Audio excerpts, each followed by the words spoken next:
What's up guys, you're watching Sid Gaming and today we're going to talk about the PlayStation 5. On your PlayStation 5 is a factory.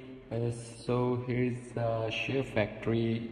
How to use the ShareFactory on your PlayStation 5. You just start the ShareFactory and go to the video, and here's a project, new project. You just select the themes, which one you want to use it.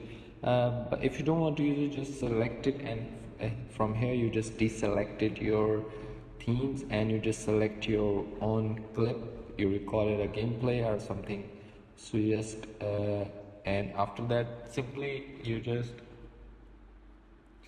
select it, and here we are. But here you have your clip, and here you can split it, and all settings you press the option button or a secure button on your PlayStation 5 controller, and then you get the settings. Here you have the split, edit, paint and zoom, and here is the writing error, text templates, and the other settings. And here you can get it how you want the text, and a like button or share button.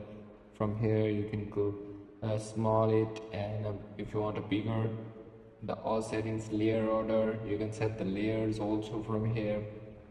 You can split it. Here we go, move a clip, delete a clip, trim the clip, a multi-clip. So the all settings here you can set it. Once you can try to, then it will be easy for you. Simply the ShareFactory software on your PlayStation 5 and 4, it's a simple, so simple. So that's how that simply you can, and after that you just save the clip on your PlayStation 5. So that's how you can do it.